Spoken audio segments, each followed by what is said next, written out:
and welcome to Home Sutra. I am your host Shweta Talwar, and today once again we have with us renowned astrologer and Vastu expert Acharya P. Khurana. Welcome to our show, sir. धन्यवाद and welcome. मैं भी आपका स्वागत करता हूं बहुत ज़्यादा home सूत्र में एकमात्र प्रॉपर्टी और वास्तु का ऐसा शो जिसके ऊपर हम आपके भाग्य को जगाते हैं। सिर्फ ना तोड़ ना फोड़, एक सिंपल सा साधारण सा उपाय आपके जीवन की छवि को, दिशा को और दशा को बदल देता है। सर, पहला सवाल पूछा रमेश जी ने, वो ये जानना चाहते हैं कि अपने घर में वो सर्वेंट रूम बनाना चाहते हैं, तो क्या वास्तु इसमें भी वो देखें कि वास्तु के हिसाब से कौन सी डायरेक्शन में सर्वेंट रूम बनाएं? रमेश जी धन्यवाद, आपने बड़ी अच्छी क्वेरी पूछी है। पहली बात, जब हम एक सर्वेंट या जो व्यक्ति, सर्वेंट क्या बोलना है, जो व्यक्ति आपकी सेवा में हाजिर होता है, अपने आप में अगर हम ग्रहों की या वास्तु की बात करें, अपने आप में राहु का या केतु का वो अपने आप में एक संकेत है। उसका दरवाज़ा या उसका रास्ता कभी फ्रंट के ऊपर नहीं होता। प्रश्न ये नहीं है कि उत्तर दिशा हो या दिशा हो, एक ही बात का ध्यान रखिएगा, या तो उसका दरवाज़ा बिल्कुल सबसे पीछे सर्वेंट हो, सर्वेंट रूम हो, वो आपके लिए ठीक है। या अगर 2 मंजिल में रहते हैं तो सबसे ऊपर अगर बनाते हैं उसका घर तो आपके लिए ठीक होगा। बस एक ही बात का ध्यान रखिएगा कि उसका अपना इंडिपेंडेंट चार्ज इस प्रकार का नहीं होना चाहिए कि इंडिपेंडेंट आए और इंडिपेंडेंट जाए। उसका कहीं ना कहीं बीच में आपके घर से निकले, अगर वो छुट्टी जाना चाहता है या कहीं जाना चाहता है, इस बातों का अगर ध्यान रखते हो।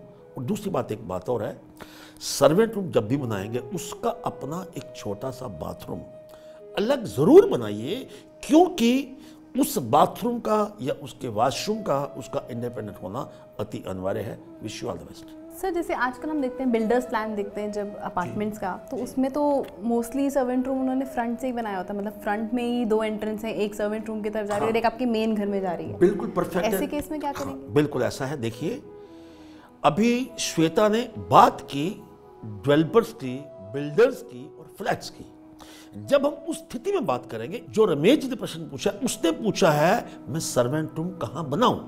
अब श्वेता जी जिज्ञासा जो लोगों के साथ जोड़ के अपनी बात बोल रहे हैं, ये कहते बिल्डर अलग बनाते हैं, लेकिन अगर बिल्डर के मकान में लेना है तो उसको वो इंडिपेंडेंट ही बनाएंगे, ताकि कल आपका सर्वेंट या आपकी छुट्टी पे जाना चाहते हो उसको इंडिपेंडेंट चार्ज दे सको। लेकिन अगर आप अपने मकान को इंडिपेंडेंट कंस्ट्रक्ट करते हैं तो उसका दरवाज़ा या जो उसकी जगह है वो बिल्कुल लास्ट में या आपके घर के ऊपर होनी चाहिए। All the best. सर, हमारे एक दर्शक हैं जिनका नाम है कीर्ति जी। वो ये जानना चाहते हैं कि घर में जैसे इविल आई लगाई जाती है कंस्ट्रक्शन के वक्त या कंस्ट्रक्शन के टाइम पे, या फिर हम घर में रह रहे हैं तब भी लोग बाहर एक इविल आई लगाते हैं, तो क्या वास्तु के हिसाब से ये सच में कुछ इफेक्ट होता है इस इविल आई का? कीर्ति जी आपका स्वागत है। पहली बात, बाकी दर्शक भी जान लें, बड़ा एक अच्छा प्रश्न किया है कि जब हम घर का निर्माण करते हैं या घर जब बना हुआ आता है तो हम ईवल आई, जिसको नज़र बटुआ कहते हैं, वो हम उसका मास्क अपने घर के बाहर लगाते हैं। एक भ्रम मैं आपके दिमाग से निकालना चाहता हूँ, इट्स नॉट इंडिया ओनली, आप ऑल ओवर द वर्ल्ड कोई भी चाहे डिक्शनरी उठा के देख लीजिए, ईवल आई मास्क, वहाँ उसका कहीं ना कहीं चर्चा अवश्य है। इवन हम एक एक्ट्रेस अंजलि जोली की बात करते हैं, she believes in black magic. आपको अजीब लगता होगा, लेकिन लोगों के दिमाग में भ्रम है कि हिंदुस्तान में इस प्रकार की बातें हैं। लेकिन ईवल आई का एक मतलब क्या होता है कि जब भी आप निर्माण कर रहे होते हैं, मान लीजिए आपका घर बहुत सुंदर है, लेकिन सुंदरता की तरफ ध्यान देते कई बार क्या होता है, हमारे मुंह से आह निकल जाती है। जो व्यक्ति एक बेगाना है, अजनबी है, उसको आपके मकान से कुछ नहीं लेना, जितना मर्जी सुंदर बनाया हो। लेकिन जो व्यक्ति आपका जान पहचान का है, उसको उस मकान को देखकर कहीं ना कहीं तकलीफ हो जाती है। लेकिन अगर ईवल आई मास्क आपने लगा रखा है, उसका ध्यान अगर उस तरफ जाता है, तो कहीं ना कहीं जो आने वाला संकट है वो आपसे बिल्कुल टल सकता है। ईवल आई का लगाने का जो एक भ्रम नहीं है, ये बिल्कुल सत्य है। इसको ऑल ओवर द वर्ल्ड लोग लगाते हैं और आपको भी जरूर लगाना चाहिए। All the best. Acharya ji, जब हम इविल आई की बात कर रहे हैं तो मेरे भी दिमाग में एक क्वेश्चन आ रहा है जो आई एम श्योर ऑडियंस जानना ही चाहेगी। बिल्कुल। कि जब हम इविल आई की बात करते हैं तो हमें इविल आई कहाँ लगानी चाहिए, मतलब घर के मेन एंट्रेंस डोर पे लगानी चाहिए या कई लोग जैसे बालकनी में टांगते हैं, कहाँ टांगना चाहिए उसे? जी सुनिए, इविल आई का पहले प्रकार सुन लीजिए। कुछ लोग मास्क लगाते हैं, कुछ लोग कुछ भी नहीं, कोई ना कोई टीन लगा देते हैं, कुछ लोग टायर टांग देते हैं। कोई भी चीज़ विच इज़ लुकिंग ऑड, उसको हम इवल आई को दूर करने का एक अपने आप में मास्क समझते हैं। लेकिन जैसा इन्होंने प्रश्न किया है, एक ही बात का ध्यान रखना है, शनिवार को या मंगलवार को आप इवल आई नहीं लगाएंगे। दूसरी बात, बाकी जब मर्जी लगा सकते हो। दूसरी बात, ये आप रात को लगाएंगे। तीसरी बात, जब भी आप इसको लगाएंगे, सबसे हाईएस्ट प्लेस जो आपके घर के मुख्य द्वार के बाहर आती है, अगर वहां लगाते हो तो उसका सही मायने में वास्तु का उपचार माना जाएगा। Wish you all the best. Sir, हमारे व्यूवर संदीप जी ये जानना चाहते हैं कि उनके घर की ईस्ट साइड पे ना तो कोई विंडो है ना कोई दरवाज़ा है, जिससे सन की रेज उनके घर में नहीं आ पाती, तो इस वास्तु दोष का क्या उपाय है?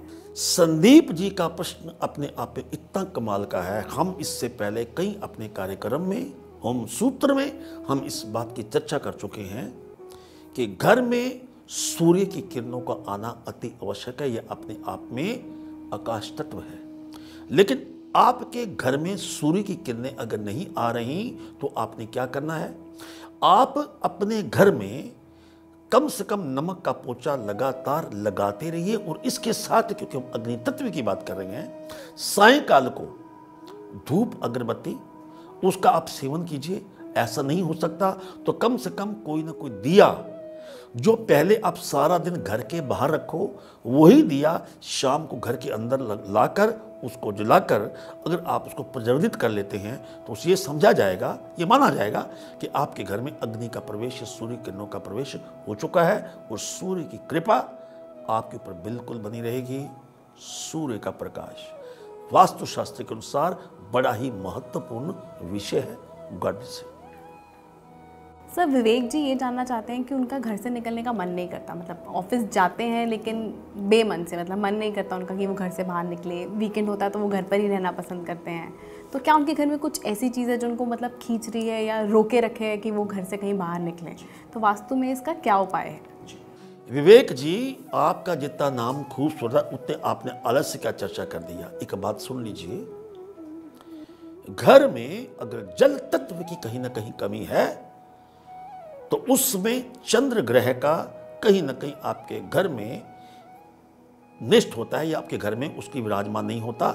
उसमें क्या है, आपका जो आलस्य है, कहीं ना कहीं आपके घर में पानी की कमी है। पानी या तो चल रहा है, रुका रहता है, या फिर आप पानी की मात्रा कम लेते हो। पानी का आप कम से कम 10 से 16 गिलास पीना शुरू कर दीजिए। और जल देवता की आप प्रार्थना कीजिए। जल को आप सूर्य को जल दीजिए, इसके साथ आप शिवलिंग पे जल दीजिए। जब तक ऐसा नहीं करेंगे आपके घर में आलस्य बिल्कुल छाया रहेगा। अगर आप ऐसा करते हैं तो निश्चित तौर के ऊपर आपका घर से निकलने का मन भी करेगा, क्योंकि घर से निकले बगैर लक्ष्य की प्राप्ति बिल्कुल नहीं हो सकती। छोटे छोटे उपचार हम होम सूत्र में आपको बताते हैं। बिल्कुल हमारे कार्यक्रम के साथ हमेशा जुड़ते रहिए और हमेशा एक ही कामना करते हैं कि एक उपाय आपकी जिंदगी की छवि और दिशा बदल दे। All the best. Thank you for being on our show and answering all our Vastu queries. Shweta ji, आपका बहुत बहुत धन्यवाद। आप बिल्कुल इस तरीके से बात करते हैं कि लोगों की जिज्ञासा को मेरे सामने बिल्कुल पिरो के रख देते हैं। होम सूत्र के साथ हमेशा जुड़े रहिए और हमेशा ध्यान रखिए कि हमारा एक छोटा सा उपचार आपकी जिंदगी में कमाल कर सकता है। Wish you all the best. Thank you for watching this video. If you have any Vastu related query that you want Acharya P. Khurana to answer, check out the link in the caption or message us directly on Facebook or Twitter. Stay tuned and keep following us.